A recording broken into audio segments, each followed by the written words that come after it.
Tes.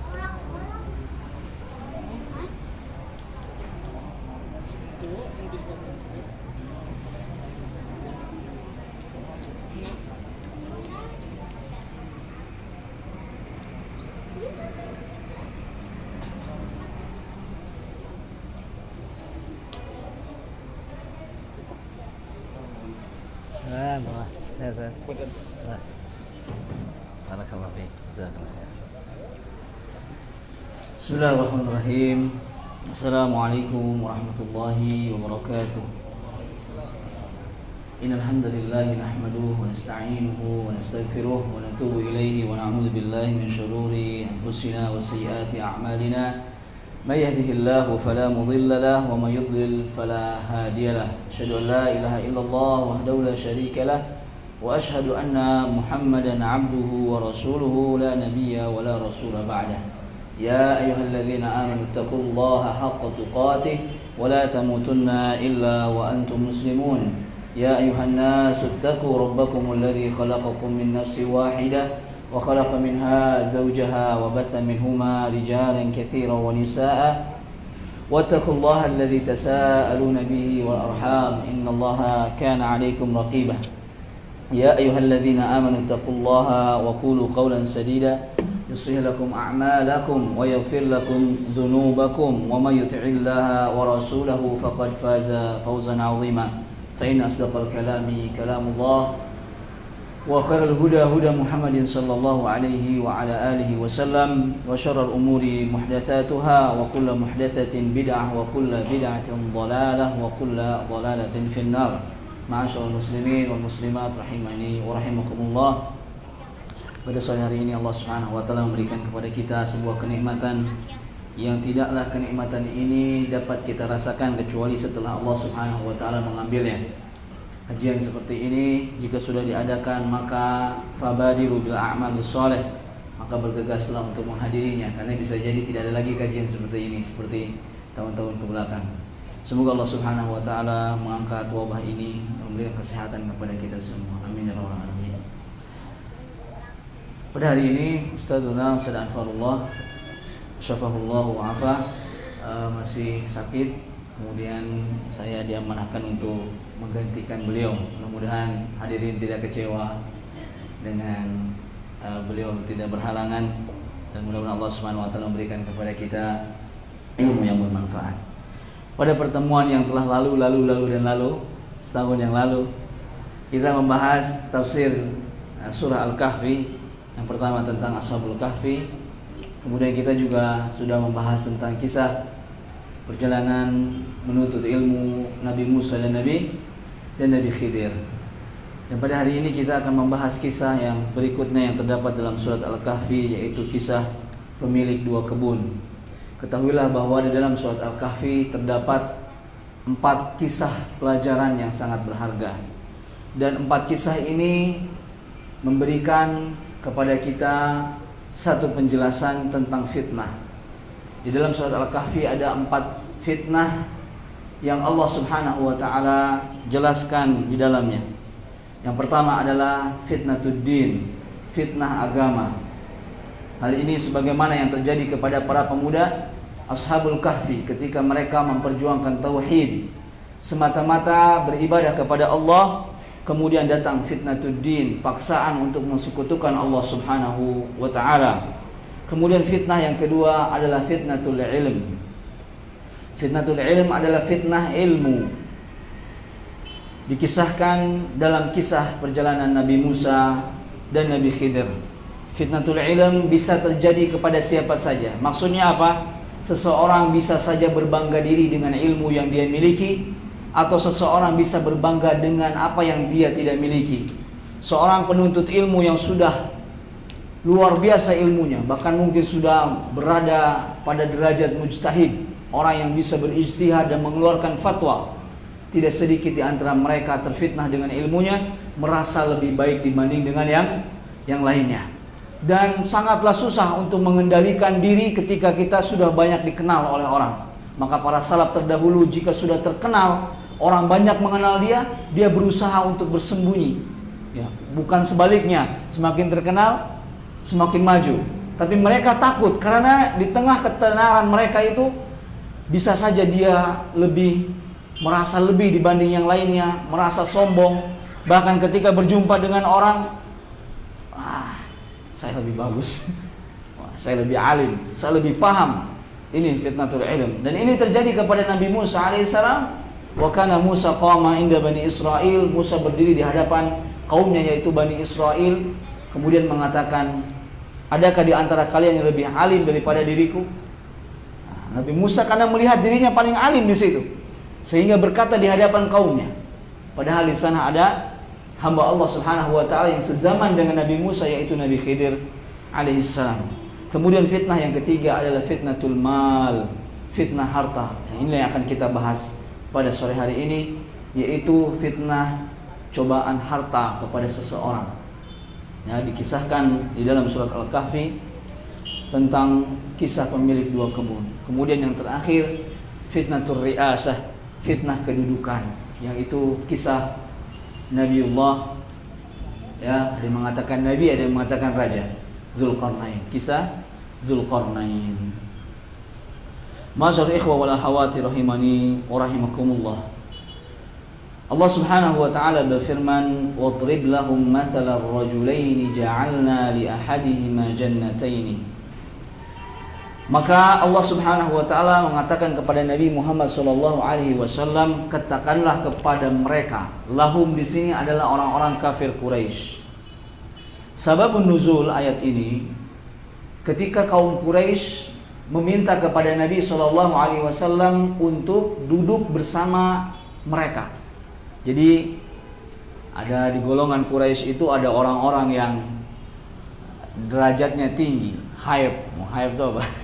Tinggi, dia kaya, terlente, yaitu Abu Jahal, Abu Lahab, kemudian Abu Sufyan, ya abu-abu semuanya.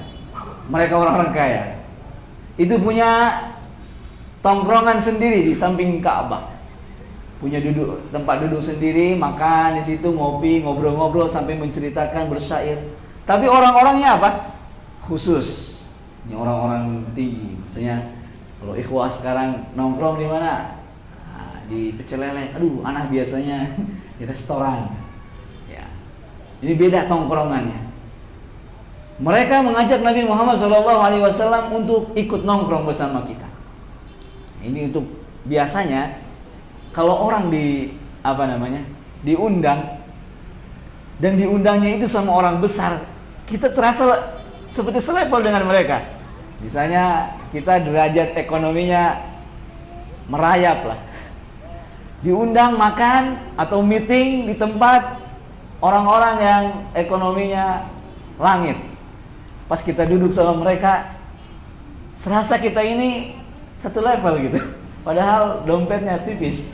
Yang penting duduknya sama, ngopi pelan-pelan, ya, bahas investasi, kemudian bahas usaha, seperti apalagi kalau misalnya orang lihat, ini Masya Allah gaulnya sama orang-orang yang berduit. Kita terbawa bangga ya. Walaupun sejatinya kita tidak punya apa-apa, yang penting tongkrongan kita keren. Panggil Nabi Muhammad SAW, ya Muhammad, duduk sama kami. Kamu levelnya sama kita. Kamu ini keturunan Quraisy, Bani Hashim, levelnya sama kita. Kalau kamu mau duduk di sini, tapi syaratnya jangan bawa teman kamu seperti Bilal bin Rabah. Kemudian jangan dibawa sahabat-sahabat yang ya Ammar bin Yasir, yang budak-budak pekerja. Jangan. Kamu duduknya jangan sama mereka. Duduknya sama kita saja. Jadi orang-orang tersebut menghinakan para sahabat yang apa?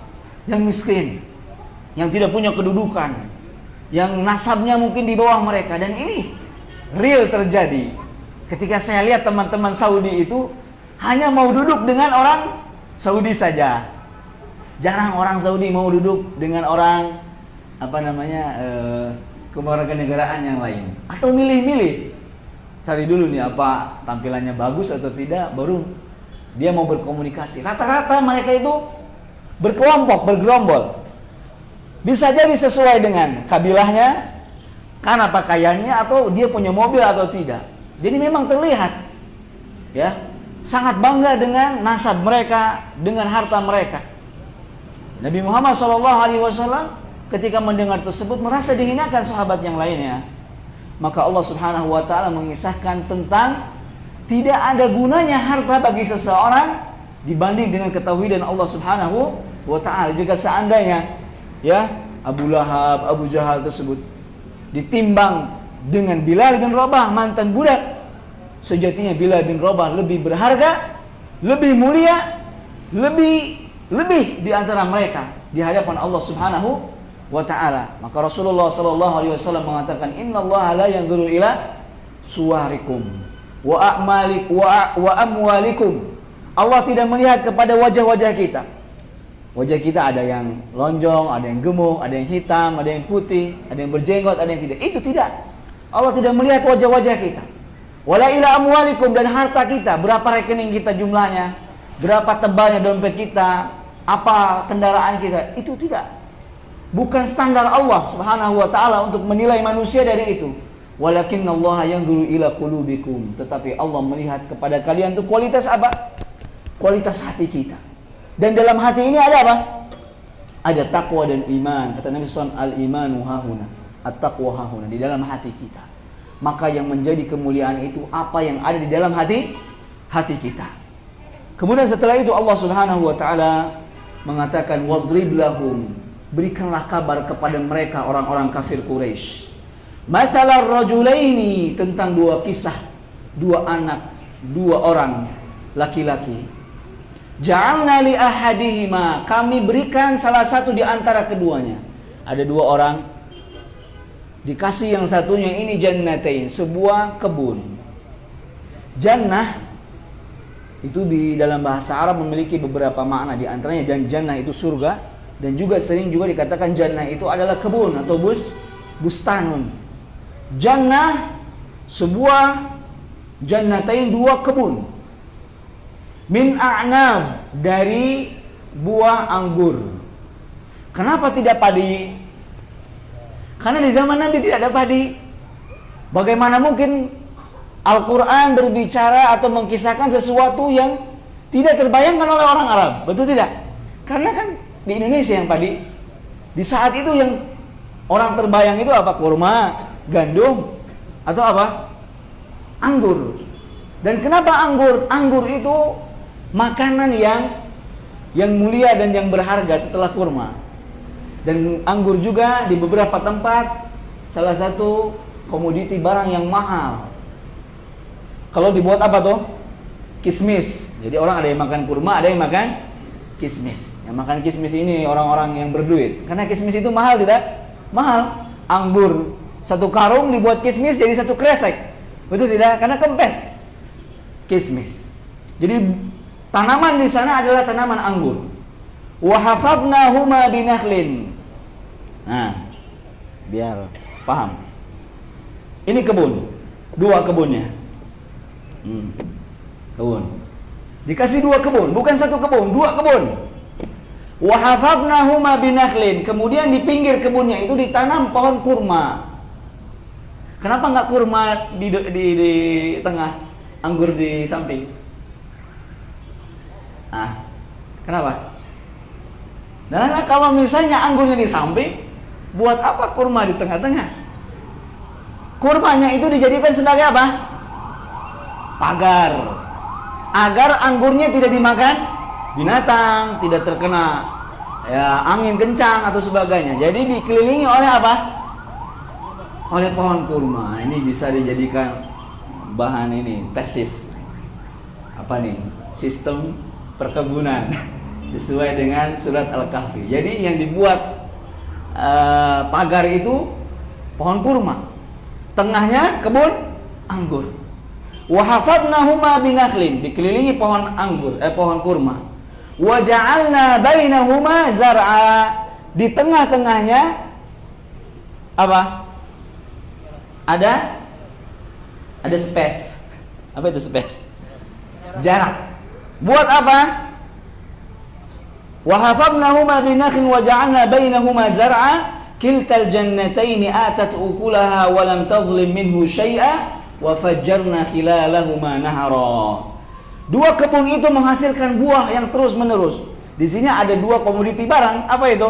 Anggur dan kurma. Yang mana dua barang ini, dua buah ini adalah buah yang tidak akan pernah habis dan buah yang terus menghasilkan keuntungan. Wa fajjarna khilalahuma nahara. Kemudian di tengah-tengahnya terdapat air, mata air yang mengalir. Kenapa di tengah-tengah airnya? Agar bisa mengairi dua kebun. Kalau airnya di sini, sebelah sini nggak kena, betul tidak? Jadi di tengah-tengahnya dialiri oleh apa?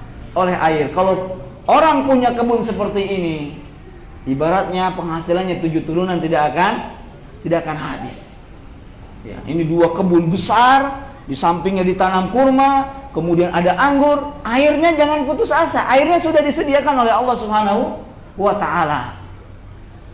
Wa kana lahu samarun. Dan dua kebun ini selalu berbuah.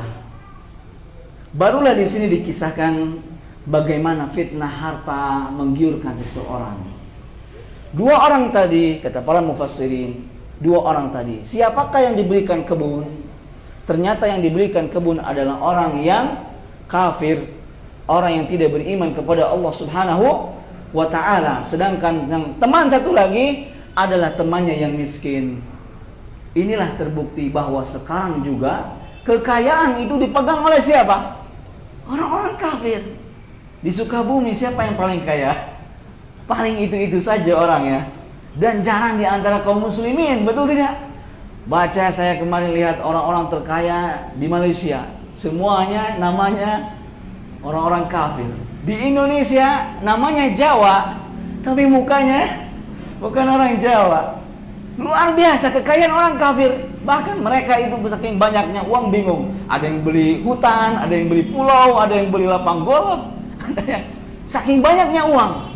Ustaz, kenapa yang kita sholat 5 waktu, bahkan anak baru nikah, katanya kalau nikah jadi kaya, boro-boro kaya. Ustaz. Katanya kamu kalau nikah yughnihimullah, Allah akan berikan kekayaan. Tapi anak banting tulang, mulai jualan sosis nggak laku, ganti buah busuk, ganti lagi kurma datang Ramadan baru laku, ganti parfum. Ya setiap hari orang nggak makan parfum, nggak minum parfum paling 2 bulan sekali baru orang beli lagi. Subhanallah. Kaum muslimin merasa rasanya, aduh, nggak usah jadi orang kafir. Pas masuk orang kafir jadi miskin juga, rugi dunia akhirat. Ini cobaan. Dan juga dahulu para sahabat juga demikian. Zahaba ahlud dusuri bil ujur. Orang-orang kaya itu pergi dengan pahala mereka. Yusalluna kama nusalli. Mereka sholat seperti sholat kita. Ada kecemburuan, betul tidak, dengan orang-orang kaya. Dan inilah fitnah harta. Bagaimana kita melihat dunia ini? Bagaimana seharusnya kita bersikap dengan dunia ini?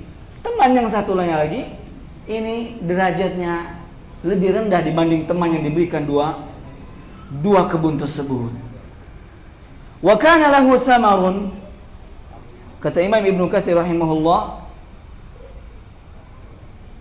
At-thimar huna, buah-buahan di sini bisa diartikan adalah kekayaan. Jadi si dua kebun ini selalu menghasilkan pundi-pundi uang. Ya, bukan hanya sekedar buah-buahan, buahnya dijual kemudian dia banyak hartanya, uangnya banyak. Datanglah faqala li sahibihi wa huwa yuhawiruhu ana aktsaru minka malan wa a'azzu nafara. Kemudian dengan kekayaan yang dia miliki, datanglah ke temannya yang miskin. Lihatlah apa saya punya nih, kebun. Kamu punya enggak? Wah, ini kan biasa orang seperti ini. Ketika sudah kaya, maka yang akan dia tonjolkan adalah kekayaannya. Dulunya miskin, merintis usaha, mati-matian, curhat, segala macam. Sudah kaya, ya salah antum. Belajar sama anak nih, 3 bulan anak omset 3 miliar. Wah, mulai membanggakan, betul tidak? Alih-alih ngopi di rumah anak, bentarlah mampir sampai ke rumah. Wah, rumahnya Masya Allah, mulai, alhamdulillah nih. Antum kerja apa sekarang? Nah, biasa dagang pasar pelita. Walaupun belum jadi bahasanya. Wah, sistem antum nih kurang maju lagi. Ana sekarang mulai membicarakan achievement bahasa kerennya, perolehan dia. Wah, cerita saya gini. Akhirnya minder orang miskinnya. Tetapi ikhwas sekalian dirahmati Allah Subhanahu wa taala. Jika kita tidak mampu dengan dunia, dalam artian kita itu tidak bisa menerima kenyataan dunia, maka janganlah sering-sering duduk dengan ahli dunia. Kalau misalnya ekonomi kita hanya segitu aja, jangan biasakan duduk dengan para pecinta dunia. Antum tidak akan mampu dan tidak akan bersabar. Karena yang setiap hari dibicarakan di majelis itu adalah apa? Perolehan dan dunia. Antum pulang ke rumah, wah lihat bisnis apa ini, gak maju-maju. Wah, mulai pinjam sana, pinjam sini, mau investasi sama anak, tidak, anak punya ide bisnis begini. Terus tidur, terbayang di sana penghasilannya sekian. Kita lihat, 300 ribu, 200 ribu, yang sana miliar. Selalu membicarakan nominal. Besoknya lagi, ayo kumpul kita di mana ikut. Yang dibicarakan dunia lagi. Antum kalau tidak kuat, jangan duduk bersama ahli dunia. Karena ketika antum pulang ke rumah antum, yang dulunya rumah antum itu adalah surga, ketika pulang nampak seperti gubuk. Biasa duduk di tempat kawan di rumahnya, lampu-lampunya bersinar, ada kolam renangnya, makannya, mejanya. Ini meja serumah ana ini harganya. Pulang ke rumah lihat, ya Allah, rumah ana udah kayak kandang. Tidak ada syukur lagi karena patokan kita tuh rumah teman kita. Maka berhati-hati berteman dengan orang-orang pecinta dunia. Kalau kita tidak mampu dan tidak sabar, bertemanlah dengan orang-orang selevel dengan kita. Ini menjadikan kita bersyukur, bahkan kita dianjurkan untuk melihat yang lebih rendah daripada kita. Coba lihat rumah antum sekarang. Bayangkan rumah antum, masuk ke dalam rumah, boro-boro ada sofa-sofa, samak. Keluar ke belakang, dapur langsung WC. Kamar 1, kamar 2, kamar 1 istri, kamar 2 anak-anak. Lihat buka kamar kita, baju gelantung di mana-mana. Masuk ke kamar anak, poster-poster nempel cabutan anak. Jangan dibandingkan dengan rumah teman antum yang kalau dibuka pintunya, masya Allah, ini pembantu sudah ada kamarnya. Ini istrinya kamar sendiri, suaminya kamar sendiri, anaknya kamar sendiri. Sofanya bagus. Kalau dibandingkan dengan itu, tidak akan ada syukur. Tapi coba lihat jalan-jalan tengah malam di kota Sukabumi, orang-orang yang tidur di emperan, yang di gerobak. Kalau misalnya waktu subuh datang jam 4, mereka harus gulung lagi, masukkan, takut dikejar sama pemilik toko. Betul tidak? Ada orang yang tidur di tiang listrik. Iya betul, tidur. Ini tiang listrik dia cuma begini aja. Sini barang-barang dia. Lihat seperti mereka. Maka ketika kita pulang ke rumah antum adalah istana. Nggak apa-apa, yang penting mah teduh. Ya kan? Begitu. Jangan terlalu dekat dengan orang-orang dunia. Karena apa? Lihat di sini, faqala lahu sahibuhu wa huwa yuhawiru. Orang kaya itu datang ke orang miskin, kemudian berbicara tentang perolehan dia. Wah, ngobrol. Karena kan teman mereka berdua. Ngobrol, saya punya ini, kamu apa yang kamu punya? Ana aktsaru minka malan, saya lebih banyak hartanya. Wa a'azzu nafara, dan orang segan sama saya. Itulah kebanggaan seseorang. Maka yang paling sulit itu sebenarnya bukan menjadi kaya, tetapi bisakah kita menjadi diri kita yang betul-betul diri kita. Saya kalau ceramah, ada orang misalnya perusahaan-perusahaan yang gajinya itu pada mereka kemiskinan itu tidak ngefek. Misalnya antum bertakwa agar rezeki antum ini, itu nggak ngefek kepada mereka. Ngapain anak sholat juga udah kaya, anak udah nggak sholat juga gaji anak 50. Ceritakan kepada mereka azab, hisab, bagaimana beratnya mempertanggungjawabkan harta, istri dan anak. Kalau diceritakan misalnya, antum kalau mau kaya sholat duha, perbanyak sholat, kemaksiatan itu menutup rezeki kata mereka. Nah, sholat juga anak kaya, nggak cocok. Sampaikan kepada mereka hisab, azab, karena mereka melihat dunia ini sudah milik mereka. Ingin menjadi a'azzu nafara, orang yang dihargai. Ku kieu-kieu teuing hirup teh ditincak ku batur, tanyakeun urang kaya sih. Banyak kita itu kaya hanya ingin diakui, kemudian ingin menjadi. Dan dia sekarang terkena fitnah itu. Ana aktsaru minka malan wa a'azzu nafara. Saya banyak hartanya dan saya juga terhormat. Wa dakhala jannatahu. Setiap hari dia dan dia menzalimi dirinya. Kenapa Allah mengatakan zalimul li nafsi? Karena dia diberikan kenikmatan oleh Allah Subhanahu wa taala, tetapi dia tidak bersyukur kepada Allah Subhanahu wa taala. Dia merasa bahwa kebun ini adalah hasil jerih payah dia, bukan dari Allah Subhanahu wa taala. Ucap orang Sunda mah adigung. Ieu mah urang gawe urang, keringat-keringat urang, capek-capek urang, naon maneh ngatur-ngatur. Nah, kan? Muncul terus. Air tidak perlu turun hujan. Air sudah ada, Allah keluarkan mata air yang mengairi kebunnya. Dia mengira ini pasti akan terus menerus, karena kurma itu kan pohon yang tidak habis-habis, dia tumbuh terus. Anggur orang terus makan. Melihat harta ini, waduh, ini pasti akan membuat saya terus menerus kaya. Tidak takut anak-anaknya bagaimana makan, karena sudah ada kebun ini. Wa ma'adun nusa, sampai dia lupa. Dia mengatakan kayaknya kiamat juga tidak akan pernah bisa menghancurkan ini, dan tidak akan ada namanya hari kiamat. Kalau orang bagi orang kaya kiamat itu nanti. Bahkan dia mengira bahwasanya Allah Subhanahu wa taala berfirman dalam surah Al-Jumu'ah, "Qul ya ayyuhalladzina hadu in za'amtum annakum awliya'u lillahi min dunin nas la yatamannawnahu abadan bima qaddamat aydihim wallahu 'alimun bidzalimin." Orang-orang Yahudi, mereka adalah kaum yang mengingkari dan tidak beriman hari akhir. Makanya kalau kita lihat pemain-pemain film itu, biasanya agamanya itu apa? Kebanyakannya Yahudi, betul tidak? Karena bagi mereka itu kekayaan itu, film-film yang merusak orang Islam, kemudian mereka juga investasinya di hal, karena dunianya banyak, dan mereka tidak mengimani akan datangnya hari akhir. Bahkan ketika Allah mengatakan, mau nggak kamu meninggal? Berani nggak kamu meninggal? Mereka tidak akan berani meninggal. Tidak mau dan tidak meninggal. Wala yatamannawnahu abadan. Mereka tidak akan berangan-angan mati. Karena bagi mereka dunia ini kekal abadi dengan harta yang mereka miliki. Wa ma adunnu sa'ata qa'imah. Saya tidak akan melihat dan saya tidak mengira bahwa kiamat itu akan datang. Karena pagi hari sudah banyak makanan bagi dia. Dia tidak lagi memikirkan. Karena banyak orang mati karena pikiran dia, betul tidak? Sekarang orang kena COVID. Bahwa setiap hari itu adalah surga. Bagaimana tidak, seluruh kehidupannya dia cukupi. Seluruh makanan, dia buka kulkas, makanan untuk 1 bulan sudah siap. Buka saldo, telurnya banyak. Kita buka saldo, limit 49.000 itu nggak bisa diambil. Berbahagialah, wahai kaum-kaum yang hartanya sedikit. Karena sesungguhnya Rasulullah SAW mengatakan bahwa orang-orang kaya itu hisabnya lama. Kemudian juga miskin dimasukkan oleh Allah Subhanahu wa taala kebanyakannya di surga.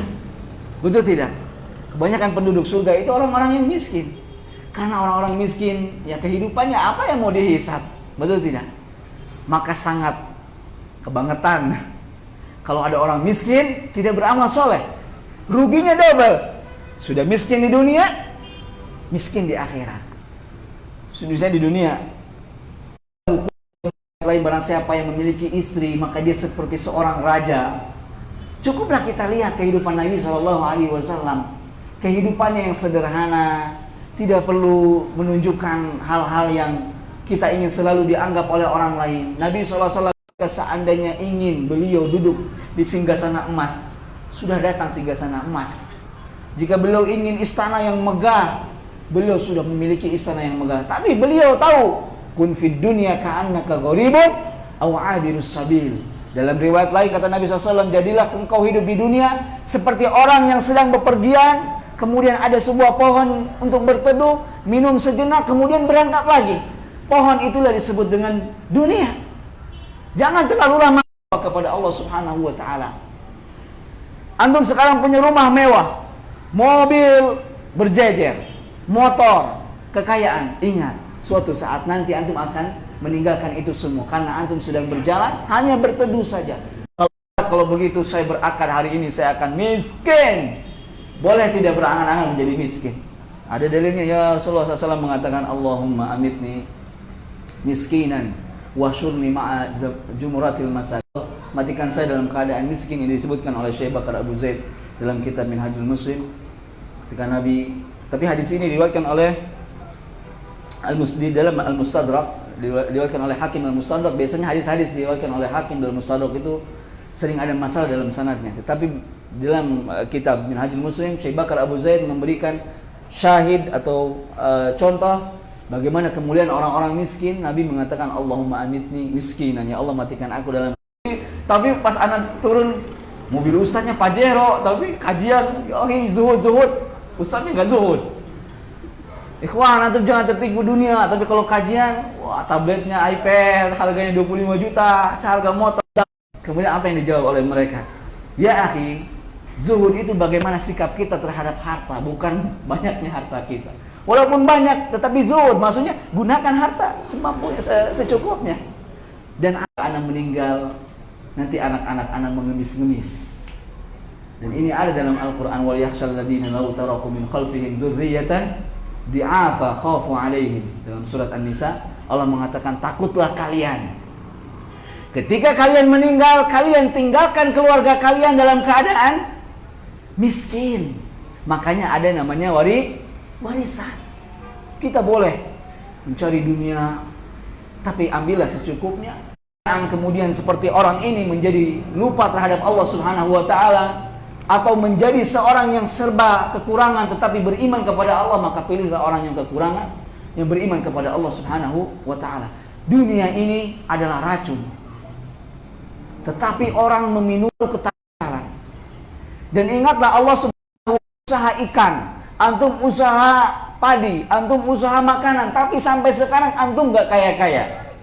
Kemudian antum, aduh anak sudah berusaha tapi gak kaya-kaya. Ingatlah bahwa kekayaan itu milik Allah, dan Allah berikan kepada orang yang mampu untuk memegang kekayaan tersebut.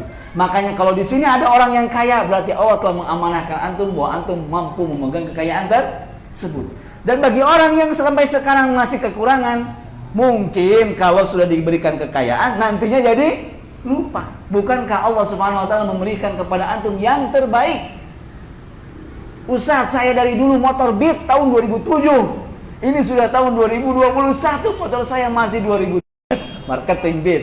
Yang satunya lagi main sepeda, jogging, nabrak motor Beat. Setelah menabrak kaget, banting setir ke samping, nabrak yang pakai sepeda.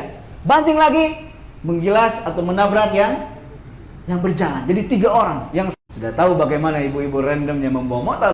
Allah rahmatan wasi'ah. Kemudian yang 2-nya cedera, pejalan kaki dan juga pesepeda. Yang sepeda di beritanya tidak disebutkan, disebutnya Mr. X dengan luka kepala, kemudian luka kepala yang paling parah. Kemudian saya lihat di grup di Pekanbaru, ternyata yang tertabrak sepeda itu ikhwan kita, rahimahullah. Beliau sedang sepeda, tertabrak mobil. Bersedih kita karena ikhwan tersebut sering ikut kajian, kemudian ikut juga acara-acara donasi, aktif lah. Kemudian saya cari ini siapa gitu mukanya. Kadang kita gitu kalau meninggal itu, saya Mumun mana? Panggil benar, mana? Gitu kan? Cari. Anda lihat, banyak orang nge-share fotonya. Yang mana orangnya? Ini bang. Pas Anda lihat, Masya Allah. Tapi satu pelajaran, karena kematian ini pelajaran bagi kita yang masih hidup, betul tidak? Saya lihat cari di Facebook, karena di Facebook tuh banyak yang tag namanya. Saya klik namanya, tag. Subhanallah, apa yang saya dapat? Bukan aib. Foto profilnya itu sedang naik sepeda. Jadi foto profilnya itu naik apa? Sepeda. Kemudian saya teringat dengan hadis Aisyah, dengan kebiasaannya dan apa yang dia cintai. Subhanallah, ini pelajaran bagi kita bahwa beliau, semoga Allah mengampuninya dan memberikan rahmat kepada beliau. Ini pelajaran bagi kita. Jangan sampai kita yang tadi yang mau callback nih ke motor yang tadi. Antum ingin motor, tidak mensyukuri motor keluaran 2007. Antum dikasih motor keluaran 2021, baru keluar gang, Rahimahullah. Motornya rusak, antumnya juga meninggal. Kenikmatan yang kita selalu angan-angankan tidak mungkin sampai kepada kita. Istikharah dihafalin, sudah lamaran selesai, istikharahnya dilupakan. Ya, Allahumma inni astakhiruka bi ilmik wa astaghfiruka bi qudratika wa as'aluka min fadlikal azim. Kemudian membaca ya Allah, in kana motor X-Max khairun li fi dini wa dunyaya wa ma'ashi. Baik untuk dunia saya, agama saya. Ya Allah, kalau seandainya motor X-Max buruk bagi dunia saya jadinya touring terus. Sholat ke masjid takut kenapa? Sekarang helm ada yang hilang kan nih. Semakin mahal barang itu, antum takut untuk tinggalkan, betul tidak? Akhirnya antum tidak kemana-mana. Kajian, motor kunci ganda, depan belakang kunci-kunci. Subhanallah. Jadi ya Allah, kalau seandainya ngontrak terbaik bagiku mendekatkanku kepadamu, maka nggak apa-apa seumur hidup saya ngontrak, asalkan uang kontrakannya lancar. Ya Allah, jika seandainya rumah mewah tinggi, sekarang kejadian, berarti antum mampu untuk menjaga rumah yang 3 tingkat ini. Tapi kalau dari dulu antum doa, ya Allah berikan saya rumah, sampai sekarang ngontrak, berarti antum belum mampu di hadapan Allah Subhanahu. Takutnya antum sudah punya rumah yang mewah, sanggup ke masjid, bahkan COVID akhi. Nah, COVID. Ayo jus. Akhirnya antum terus, maka mintalah kepada Allah apa yang Allah berikan kepada di akhir. Wa ma adzunnu sa'ata qa'imah wa la irruditu ila rabbi la ajidanna khairan minha munqalaba.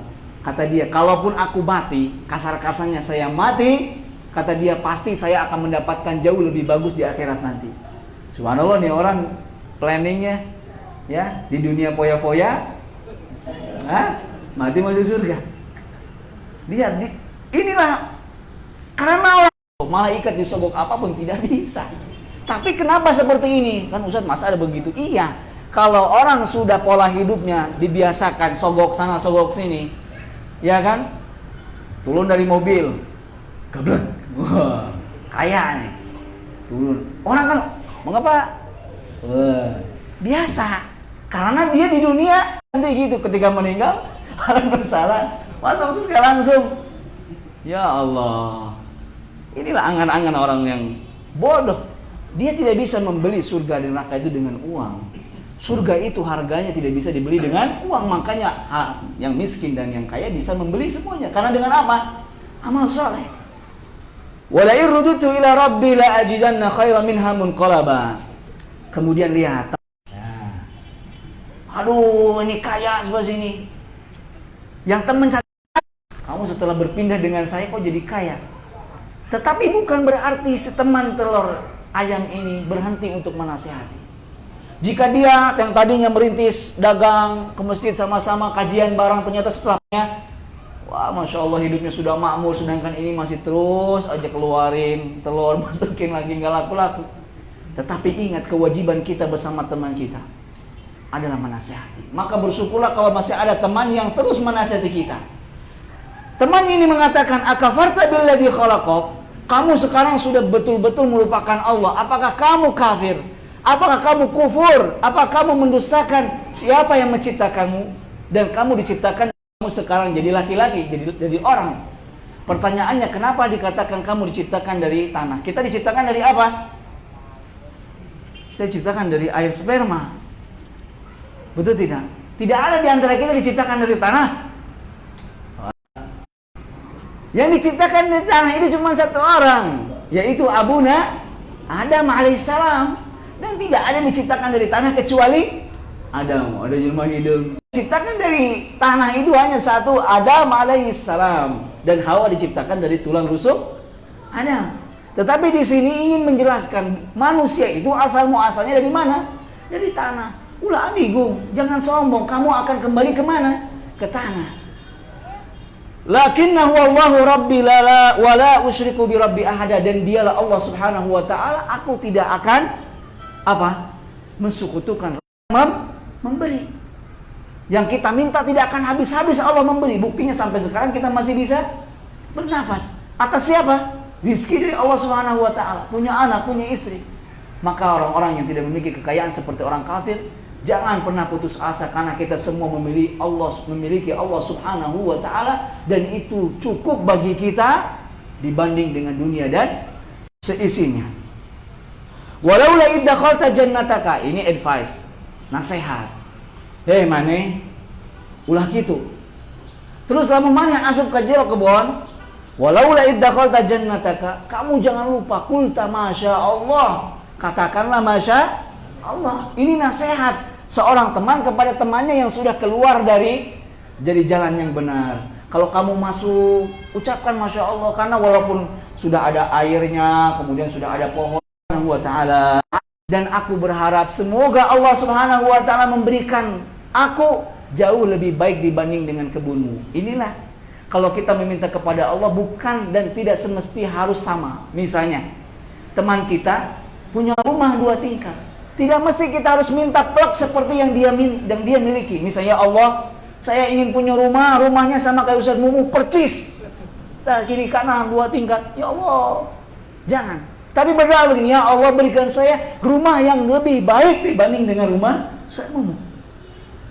Jadi selalu masukkan kata lebih baik, karena belum kompleknya sama, tapi keberkahan rumahnya pasti berbeda.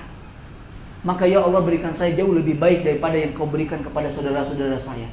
Ketika dapatnya cuma sedikit, antum yakin inilah yang terbaik. Ini dikatakan orang soleh temannya tadi, fa'asa rabbi, diberikan jauh lebih baik dibanding dengan kedua kebunmu. Akhirnya karena kesombongan orang tersebut, Allah Subhanahu wa ta'ala wa yursilu 'alaiha husbanan minas sama. Allah kirim lena dengan kebunnya yang mewah, megah, hartanya banyak. Allah kirimkan awan yang berisi petir. Fatusbiha sa'idan zalaqa. Tanah yang subur itu ditimpa petir, jeger. Akhirnya tanahnya menjadi tanah yang busuk, terbakar, dan tidak lagi menghasilkan tanaman. Kekayaannya wahya khawiyatun ala urushiha. Kemudian orang tersebut datang, orang kafir tadi datang lihat kebunnya, khawiyatun ala urushiha. Kemudian fa asbaha yuqallibu kaffayhi. Ayo kumaha? Refleks. Kalau kita kan ininya, aduh kumaha? Cerik. Wa uhita bi thamari. Kemudian buah-buahnya yang banyak busuk semuanya, tidak bisa lagi diambil. Seperti orang dilelang 36 juta, 40 juta, arek moal. Tunan di sawah jeger kena petir, rugi enggak tuh? Rugi. Yang dilelang 40 juta, naik lagi 45, 50. Heula ge. Tumuan anak hayang gede 10 juta, moal bikeun 50 juta mah hese. Diteuneun di luar peutingnya hujan jedar kena petir. Dijual ekornya dapat 60 juta. Punya apa-apa lagi, dan dia tidak bisa membela, kemudian meminta tolong. Wahya khawiyatun ala urushiha wa yaqulu ya laitani lam usyrik bi rabbi ahada. Celakalah aku. Kenapa? Karena aku ala urushiha, dan buah-buahan itu terjatuh. Urus di sini artinya kalau kita nanam anggur, itu biasanya pakai apa tuh? Apa bahasa Indonesianya? Turus. Ya, oke, turus. Buat apa itu? Buat ngelilit, atau kacang panjang, bonteng. Biasanya kan pakai seperti itu. Nah, tiang-tiangnya itu hancur. Tiang-tiang untuk menyangga anggur-anggur yang remai lah. Bujurna panen. Khawiyatun ala urushiha. Semuanya apa? Hancur lebur. Tidak bisa diambil dan tidak bisa diambil. Buahnya udah nggak enak. Siapa yang mau beli buah terkena petir? Betul. Akan siapa yang akan meminjamkan antum uang ketika antum kabari teman-teman. Teman-teman sekalian, mohon doa. Saya hari ini kena kerugian perusahaan, rumah saya dijual, ini. Antum ada yang bantu? Dulu ketika kaya, masya Allah, setiap hari, akhi, assalamualaikum, apa kabar? Boleh nggak mampir ke rumah? Paling ada mau, ya udah gosok-gosok. Miskin. Fakana lahu walam takul lahu fi'atun yansuru. Tidak ada yang mau nolong. Karena kalau orang tidak memiliki kekayaan akan hina, betul tidak? Tidak ada yang mau menolong dia. Min dunillah, selain Allah Subhanahu wa ta'ala, wa ma kana muntasira, karena Allah lah salah satu penolong Jika kita kena musibah, kepada siapa kita minta tolong? Kepada Allah Subhanahu wa ta'ala. Hunalikal walayatu lillahil haq. Maka disinilah kekuasaan Allah, dan apa yang Allah miliki adalah milik Allah. Sedangkan yang Allah kapan mengambil itu dari kita semuanya. Bukan menjadi masalah kapan kita punya HP. Yang menjadi masalah ketika kita bersedih kehilangan HP. Antum sekarang ingin mobil. Yang menjadi masalah bukan seperti sulitnya antum mendapatkan mobil dan rumah. Ketika Allah ambil kembali rezeki tersebut, Allah, antum merasa, ya Allah, merasa lebih dibanding sebelum mendapatkan rumah dan mobil tersebut. Orang yang dulunya miskin jadi kaya, balik lagi ke miskin, dia akan merasakan bagaimana lonjatan kehidupan. Miskin nih, kaya, balik lagi miskin. Itu seperti di prime. Ya enggak? Seperti dibodoh-bodohin. Oh, kemarin kan janda bolong tuh laku, sekarang orang sudah beli janda bolong ratusan juta, dijual 10.000 kayak mung. Wah, kesel. Seperti itulah dunia. Ya. Jadi atau tidak ketika misalnya kehilangan antum mobil. Sudah akhir antum dititipkan mobil, sudah sampai situ, selesai waktunya. Meminta kepada ya Allah, berikanlah pengganti yang lebih baik. Bukankah ada doanya, Allahumma jurni fi musibati wa akhlif li khairun minha. Ya Allah, berikan pahala kepada musibah saya, kemudian berikanlah yang lebih baik daripada yang ini. Kemudian setelah itu Allah mengisahkan, insya Allah kalau diundang lagi dibahas. Kalau ada yang kosong lagi paling disuruh lagi ke sini. Insya Allah kita sambung nanti pembahasan tentang Zulkarnain, tentang fitnatur ri'asah. Ikhwan sekalian dirahmati oleh Allah Subhanahu wa taala, teman-teman yang sedang dicoba ekonomi, ya, usaha dan sebagainya, selalu bergantung kepada Allah Subhanahu wa taala, meminta yang terbaik, meminta kepada Allah, ya Allah berikanlah terbaik. Yang terkena dampak Covid, ya Allah mudah-mudahan tidak masalah Engkau mengambil apa saja dariku, tetapi berikanlah aku yang merasa qanaah dengan apa yang Engkau berikan. Betul tidak? Yang dulunya gaji 10 juta, 20 juta, sekarang Covid gaji cuma 100.000, 500.000, juta yang banyak, tapi tidak berkah. Dan meminta kepada Allah Subhanahu wa taala kemudahan. Kemudian saya bawa Quran menutup kajian kita. Bukan saya mau ngaji, antum tahu antum nunggu buka puasa. Di sini saya lihat ada doa-doa di belakang Al-Qur'an ini. Mungkin semua Quran biasanya ada di belakang, doa yang di Quran yang di belakang itu. Tapi kalau kita lihat doa yang ada di belakang ini luar biasa kalau dibaca dan dipahami maknanya. Salah satunya adalah doa bagaimana ya kita agar tidak lupa terhadap Al-Qur'an. Doa. Intinya doa ini yang punya Quran, coba lihat ke belakang Al-Qur'an. Jangan dibawa-bawa terus, jangan dibaca atau dipajang saja di rumah. Bukan yang terakhir doa di belakang, kalau ada baca. Anda rasa banyak hal nanti yang akan berubah pada diri kita. Karena doanya sangat bagus sekali. Tentunya doa-doa yang disampaikan ada riwayatnya dalam kitab zikir, atau mau melihat riwayat-riwayatnya. Tapi Anda nasihatkan untuk baca. Bingung mau apa doa? Nah, doa yang di belakang ini mudah-mudahan bisa mempermudah urusan kita. Ini bukan ijazah doa, wiridan bukan. Ini ada semua di Quran. Ana cuma memberikan faidah saja. Ana lihat doa ini ketika menenangkan hati. Mudah-mudahan ini bisa menenangkan hati antum semuanya, mengangkat segala kesusahan kita semuanya, memberikan jalan keluar dari masalah kita. Teman-teman sekalian dirahmati Allah Subhanahu wa taala, demikian dapat disampaikan pada kesempatan sore hari ini. Semoga Allah memberkahi kita semua. Mohon maaf apabila kata-kata yang kurang berkenan dan tidak layak diucapkan. Semua datang dari kekurangan saya masih menuntut ilmu. Apabila ada kebenaran datang dari Allah Subhanahu wa taala, kita tutup dengan doa kafaratul majlis. Subhanakallahumma wa bihamdika asyhadu an la ilaha illa anta astaghfiruka wa atubu ilaik. Wassalamualaikum warahmatullahi wabarakatuh.